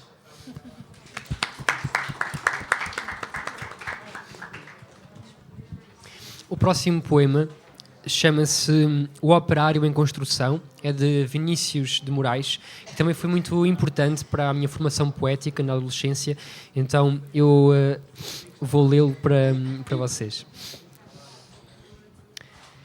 Era ele que erguia casas, onde antes só havia chão. Como um pássaro sem asas, ele subia com as casas que lhe brotavam da mão. Mas tudo desconhecia de sua grande missão. Não sabia, por exemplo, que a casa de um homem é um templo sem religião, como tampouco sabia que a casa que ele fazia, sendo a sua liberdade, era a sua escravidão. De facto, como podia um operário em construção compreender porque um tijolo valia mais do que um pão? Tijolo ele empilhava, com pá, cimento e esquadria. Quanto ao pão, ele o comia, mas fosse comer tijolo. E assim o operário ia, com suor e com cimento, erguendo uma casa aqui, adiante um apartamento, além uma igreja, à frente um quartel e uma prisão. Prisão de que sofreria, não fosse eventualmente um operário em construção. Mas ele desconhecia esse facto extraordinário que o operário faz a coisa e a coisa faz o operário. De forma que, certo dia, à mesa, ao cortar o pão, o operário foi tomado de uma súbita emoção. Ao constatar assombrado que tudo naquela mesa, garrafa, prato, facão, era ele mesmo quem os fazia, ele, um humilde operário, um operário em construção. Olhou em torno, gamela, banco, enxerga, caldeirão, vidro, parede, janela, casa, cidade, nação. Tudo o que existia, era ele quem o fazia. Ele, um humilde operário, um operário que sabia exercer a profissão. Ah, homens de pensamento, não sabereis nunca o quanto aquele humilde operário soube naquele momento. Naquela casa vazia, que ele mesmo levantara, um mundo novo nascia, de que sequer suspeitava. O operário emocionado olhou sua própria mão, sua rude mão de operário em construção, e olhando bem para ela, teve um segundo a impressão de que não havia no mundo coisa que fosse mais bela. Foi dentro da compreensão desse instante solitário que, tal sua construção, cresceu também o operário. Cresceu em alto e profundo, em largo e no coração. E como tudo que cresce, ele não cresceu em vão, pois além do que sabia exercer a profissão, o operário adquiriu uma nova dimensão, a dimensão da poesia. E um fato novo se viu que a todos admirava. O que o operário dizia, outro operário escutava. E foi assim que o operário de edifício em construção, que sempre dizia sim, começou a dizer não. E aprendeu a notar coisas a que não dava atenção. Notou que a sua marmita era o prato do patrão, que a sua cerveja preta era o whisky do patrão, que o seu macacão de Zuarte era o terno do patrão, que o seu casebre onde morava era a mansão do patrão, que os seus 2 pés andarilhos eram as rodas do patrão, que a dureza do seu dia era a noite do patrão, que a sua imensa fadiga era amiga do patrão. Ah! E o operário disse não. E o operário fez-se forte na sua resolução. Como era de se esperar, as bocas da delação começaram a dizer coisas aos ouvidos do patrão. Mas o patrão não queria nenhuma preocupação. Convençam-no do contrário, disse ele sobre o operário, e ao dizer isso sorria. Dia seguinte, o operário, ao sair da construção, viu-se súbito cercado dos homens da delação e sofreu, por desatino, sua primeira agressão. Teve seu rosto cuspido, teve seu braço quebrado, mas quando foi perguntado, o operário disse não. Em vão sofrera o operário sua primeira agressão. Muitas outras se seguiram, muitas outras seguirão. Porém, por imprescindível ao edifício em construção, seu trabalho prosseguia e todo o seu sofrimento misturava-se ao cimento da construção que crescia. Sentindo que a violência não dobraria o operário, um dia tentou o patrão dobrá-lo de modo vário, de sorte que o foi levando ao alto da construção, e num momento de tempo mostrou-lhe dar-te-ão, e apontou-a ao operário, fez-lhe esta declaração: dar-te-ei todo esse poder e a sua satisfação, porque a mim me foi entregue, e dou a quem bem quiser, dou-te tempo de lazer, dou-te tempo de mulher. Portanto, tudo o que vês será teu se me adorares, e assim mais se me abandonares, o que te faz dizer não. Disse e fitou o operário, que olhava e que refletia, mas o que via o operário, o patrão nunca veria. O operário via as casas e dentro das estruturas via coisas, objetos, produtos, manufaturas. Via tudo o que fazia o lucro do seu patrão. E em cada coisa que via, misteriosamente havia a marca da sua mão. E o operário disse não. Loucura! Gritou o patrão. Não vês o que te dou eu? Mentira! Disse o operário. Não podes dar-me o que é meu. E um grande silêncio fez-se dentro do seu coração. Um silêncio de martírios, um silêncio de prisão, um silêncio povoado de pedidos de perdão, um silêncio apavorado com um medo em solidão, um silêncio de torturas e gritos de maldição, em silêncio de fraturas, e se arrastaram no chão. E o operário ouviu a voz de todos os seus irmãos e os seus irmãos que morreram, por outros que viverão. Uma esperança sincera cresceu no seu coração, e dentro da tarde mansa agigantou-se a razão de um homem pobre esquecido, razão, porém, que fizera em operário construído o operário em construção. Com pendor fortemente marxista, não é? Coisa que o Bourdieu também era. Muito. Sim. O próximo poema que eu vou ler é da minha autoria e chama-se Resposta à Golgona Angel, porque na realidade é uma resposta a um poema da Golgona Angel que está no livro Nadar na Piscina dos Pequenos, em que a Golgona escreve Já cortaram metade. Eu vou ler o meu poema, convidando-vos a ler naturalmente o poema da Golgona. São duas metades calejadas que me impedem de juntar. Respiro às escondidas quando não me autorizam. Preencho os formulários. Eles assinam e carimbam tudo, até o atestado de incompetência que me passam diariamente. Quero estar no meu país porque é que havia de tirar a carta de pesados. Se fossem honestos, justos, íntegros, sensatos, não era preciso ter de me preocupar com o transporte. Capitalistas, neoliberais, fascistas, preciso de trabalhar para que gozem férias, adquiram automóveis.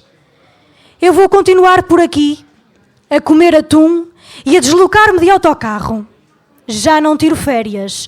Ganhei baixa médica para perder os ganhos de mentais que ganhei com a gerência.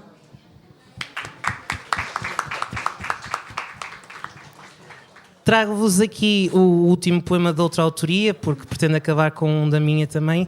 É um poema que é bastante conhecido, penso eu, de Eugénio de Andrade, que eu tenho pena que não seja um poeta ainda mais estudado naquilo que é o programa curricular. É um dos meus poemas favoritos de sempre e chama-se Urgentemente. É urgente o amor. É urgente um barco no mar. É urgente destruir certas palavras, ódio, solidão, crueldade. Alguns lamentos, muitas espadas. É urgente inventar alegria, multiplicar os beijos, as searas. É urgente descobrir rosas e rios e manhãs claras. Cai o silêncio nos ombros e a luz impura até doer. É urgente o amor. É urgente permanecer.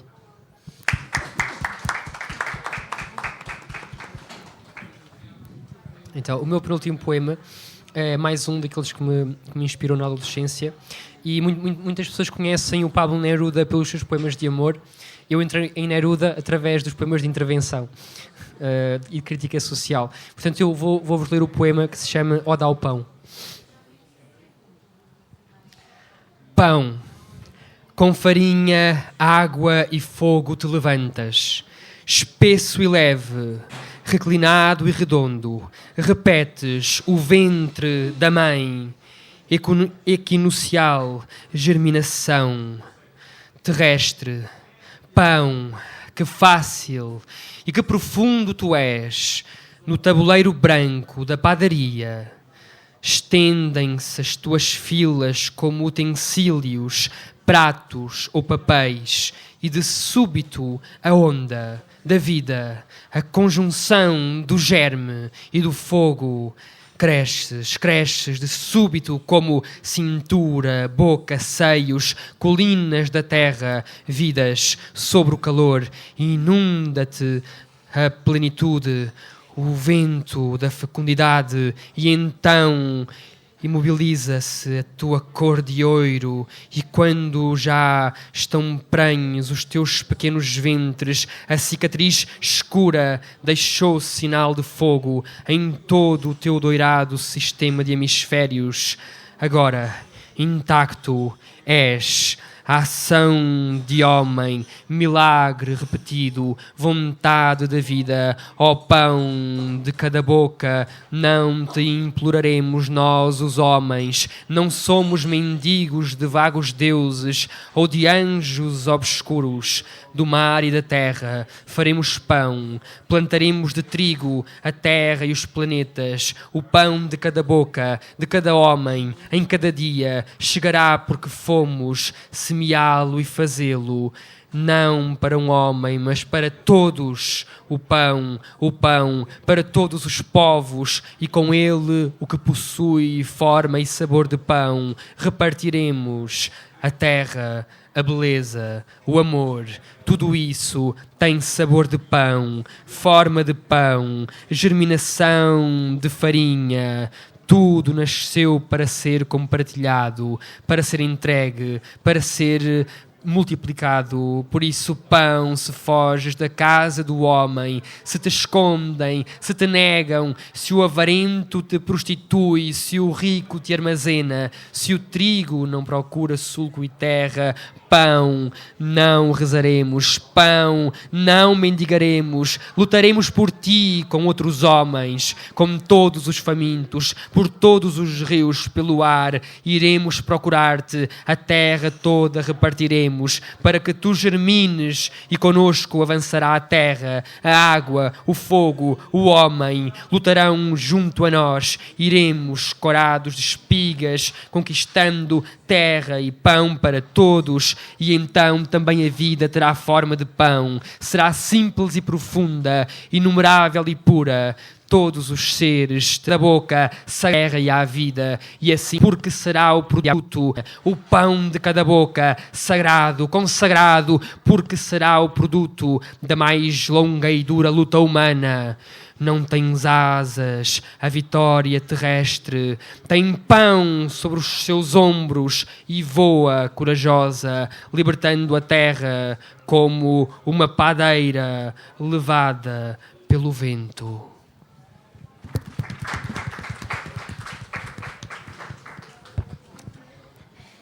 Eu vou ler agora um poema da Filipa Leal, que é uma das minhas poetas preferidas e que eu acho que também é assim quase uma poeta socióloga, porque a poesia da Filipa Leal, para quem conhece, sabe, além de ser uma poesia narrativa, é uma poesia que tem muitas observações sobre aspectos que nós consideramos comuns da sociedade, quase como o ir tomar café. E depois tem sempre algo com que eu me identifico de certa forma e que aprecio muito, que é uma pitada de humor, muitas vezes já ali no último verso do poema, e isso é algo que eu, enquanto leitora, aprecio bastante. E até tinha aqui vários poemas selecionados para ler, mas escolhi um que se chama Igrejas. Nós adoramos igrejas. Quando vemos uma igreja, parece que vimos uma gelataria italiana. Eu gostava de ter casado numa igreja. Eu gostava de ter entrado numa igreja com a marcha nupcial. Os amigos e a família comovidos. Nenhum mal. E Deus a avisá-los que era para sempre. Eu gostava de um copo de água só com gelados italianos. Nós adoramos igrejas italianas, fora da hora da missa. Acendemos uma vela, 2, 3, 4, 5... Mas se entrarmos ao fim do dia, avisam-nos logo que não vale a pena gastar a chama, que vão apagar as velas quando sairmos à hora do fecho da fé, por causa dos incêndios.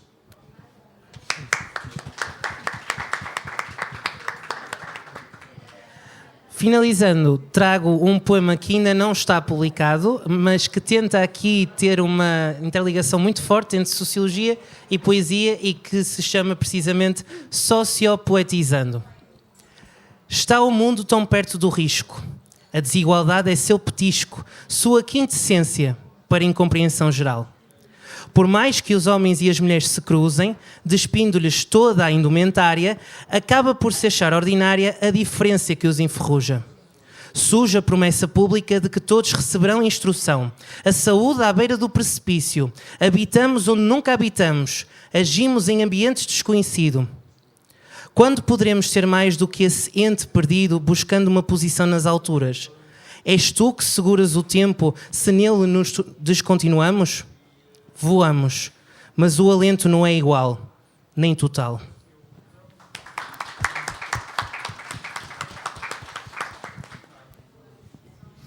para terminar, eu trago-vos aqui uma pequena provocação. Ou seja, o que eu trago é poesia, mas não são poemas de autores ou poemas autorais. São poemas retirados de uma notícia do JPN. O título da notícia é Poesia de Casa de Banho. Expressão literária ou sociológica. Então o que eu trago são 6 pequenos poemas retirados desta reportagem que foram fotografados nas paredes da casa de banho da FLUP. Então eu até vos posso mostrar. Se quiseres mostrar já agora, obrigado. Assim, nós temos... Pronto. Então eu vou passar a ler aqui. A FLUP é muito rica nisto. Em poesia, exato. Então, o primeiro poema diz assim: Que amor não me engana com a sua brandura, se de antiga chama mal viva a amargura. E o segundo: Dizer adeus, menina, adeus, os teus e os meus, vamos ser ateus. Terceiro: Há quem viva sem dar por nada, há quem morra sem tal saber. Velha, ardida, velha, queimada, vende a fruta, se queres comer. Quarto: Atualmente, a tua mente atua ou mente? Quinto: Estas paredes escondem tantos segredos, ouvem tantos desabafos. Sexto e último: Quantos sonhos foram arrumados pelo medo?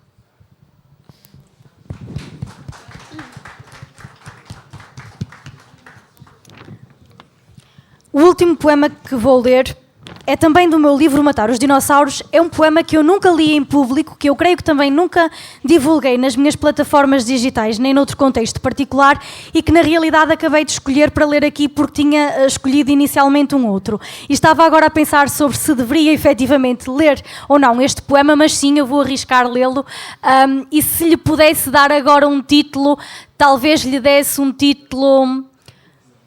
Pode uma francesinha salvar uma vida? Aproveitando aqui a proximidade com o Porto, e vou lê-lo também porque acho que não é qualquer pessoa que poderia escrever um poema sobre francesinha, convinha que conhecesse a francesinha, e portanto isto é muito social. Não obstante este poema ter uma carga pesada, diria. Se pensares em suicídio, pensa também no plano, estratégia, métodos, precauções. Não te esqueças de jantar. Eu, quando estava a empurrar a cadeira, deu-me vontade de ir à taberna comer uma francesinha.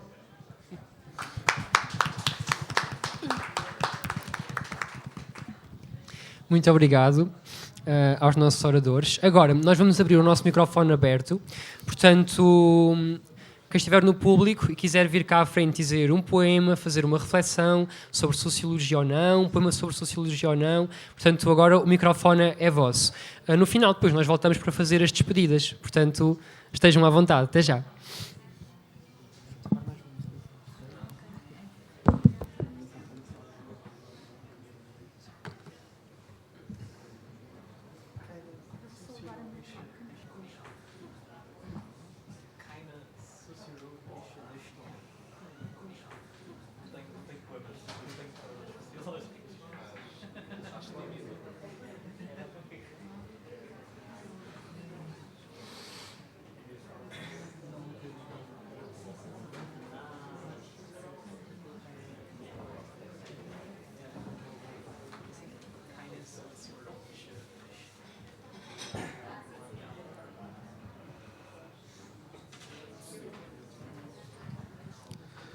O poema que vos trago chama-se Mentira. Prazer em conhecer-te, seremos de certo velhos conhecidos, mas ainda assim farei por apresentar-me. O meu nome é Mentira e visto no corpo a verdade. A minha farsa é história contada, já em mim a mentira é história escrita. Sou de onde sou, estando aqui hoje, amanhã para onde vou? Pergunta final: quem é que me inventou? Não me faças perguntas complicadas, ou bem faz de mim aquilo que desejar. Afinal de contas, há que deixar a mentira brilhar. Há que ser a bufetada de luvadaço daquilo que são lições de vida. Se me tomas por doente, tenho a dizer-te, não o serei mais do que tu. Pobre alma desamparada, se ter onde pousar o corpo fosse dádiva fácil, também a alma descansaria. Bem, assim me despeço, porque de mim já dei o que tinha. Agora até outro dia, quem sabe o que se avizinha.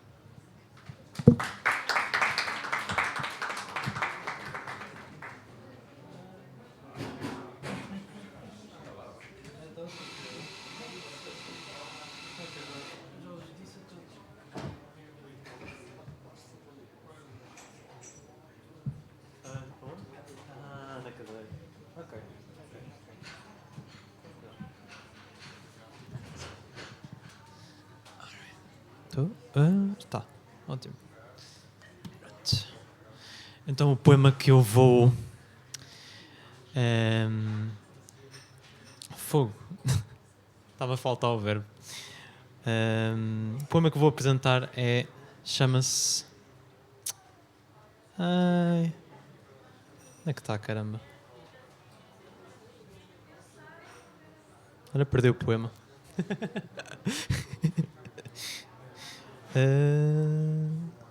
Está aqui. Chama-se Mosca.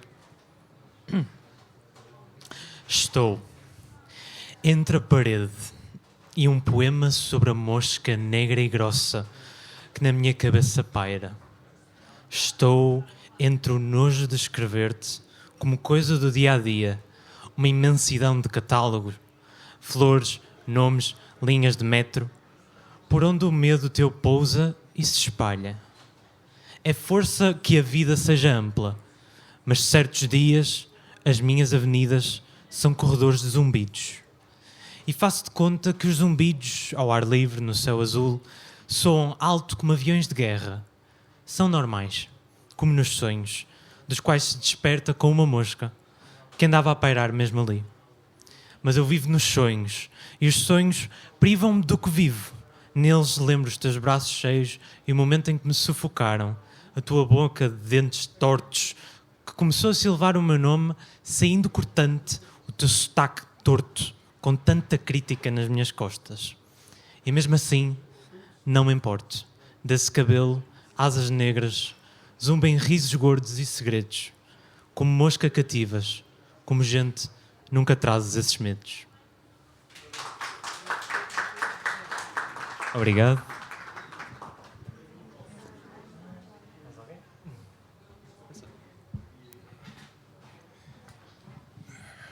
Boa tarde.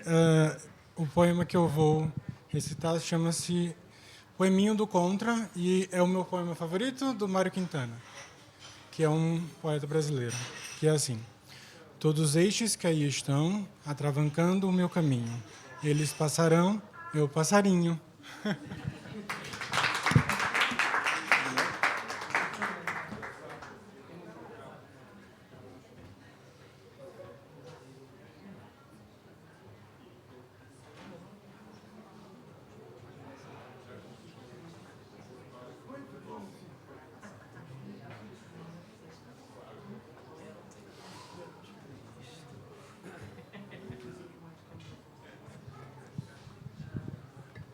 Trago-vos agora o poema Aldeia. O tempo passa lento, a cada dia mais deserto, a cada passo mais silêncio. Sou filho do sol e por ele me guio, astro diurno, meu Pai celeste. De luz e sombra fazes a passagem das horas. O campo traz-nos humildade, o caminho faz-se eterno. Sem viva alma, mundano e terreno, na companhia da Mãe Natureza e do Pai Tempo. Não há meditação que se equipara à jornada que nos leva por nós adentro, desbravando campos, terrenos e terras, sendo levado ao sabor do vento. Longe dos olhos de Deus, longe da vontade dos homens, nobre se faz o viajante e humilde é o Criador.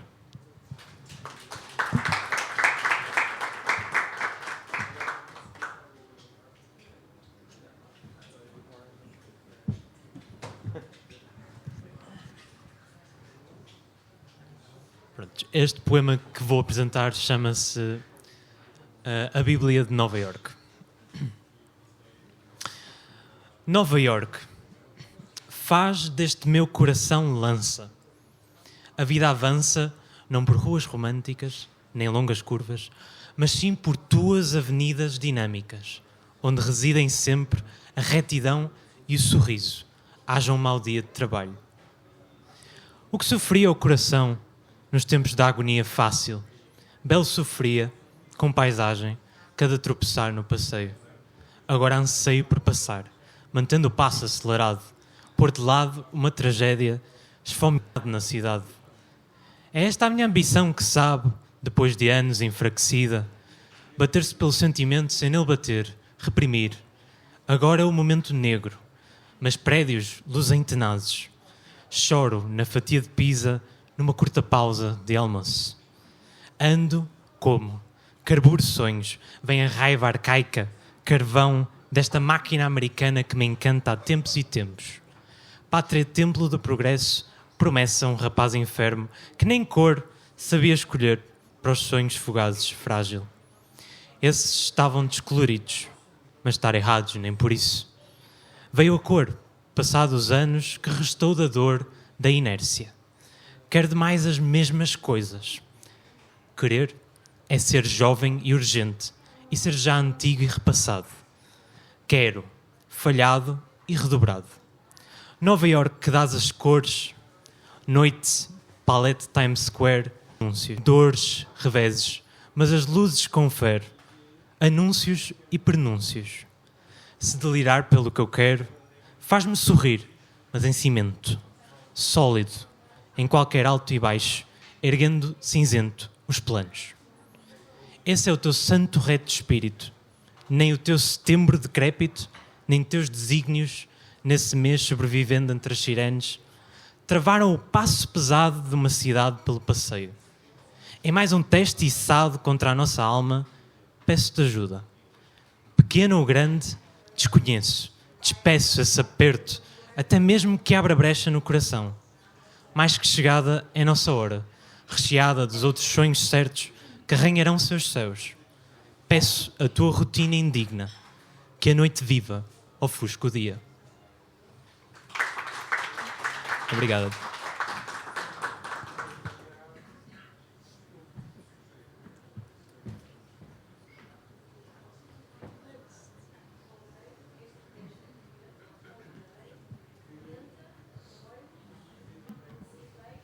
Mais alguém? Não? Então, se calhar, vamos encerrar aqui o microfone aberto. Peço então aos nossos oradores que voltem aqui ao palco, por favor.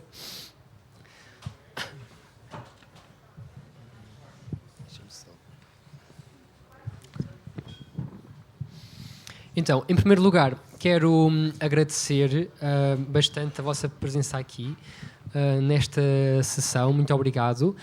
Em segundo lugar, agradecer à FNAC por acolher mais uma vez este ciclo de poesia e debate mais open mic, mais uma sessão realizada. Por fim, agradecer aos nossos dois oradores, Cátia Cardoso, Leonardo Camargo Ferreira. Muito obrigado por terem aceitado este convite e por se disponibilizarem para virem aqui debater este tema tão importante que é a poesia e a sociologia, e para lerem também os poemas. Antes de vos passar a palavra para as despedidas finais, vou só anunciar a próxima sessão deste ciclo, que será no próximo dia 1 de fevereiro, e que terá como convidados o Guilherme Carvalhal, que está aqui à frente, e a poeta Olívia Clara Pena. Será uma sessão sobre poesia e biologia, e tentaremos responder e debater questões como se relaciona a poesia e a biologia pode ajudar a explicar o que é a poesia pode ajudar a compreender o que é a biologia, e, portanto, teremos também espaço para a leitura de poemas e microfone aberto. Portanto, mais uma vez, muito obrigado a todos, e passo então a palavra aos nossos oradores. Que eu conheço. Agradecer também, Luís, e a todas as pessoas mais uma vez que estiveram aqui. Acho que eu conheço, mas também às pessoas que no fundo acompanharam a nossa conversa, e principalmente porque não é muito comum haver um espaço público generalizado de discussão de sociologia, ainda para mais relacionando-a com outra área que nós vimos aqui que tem as suas características muito particulares, como a poesia. Portanto, só isso acho que nos dá a oportunidade de defendermos as nossas áreas e mostrar que elas podem ter valor, não é? E que por isso é muito importante que elas também existam. Muito obrigado, mais uma vez.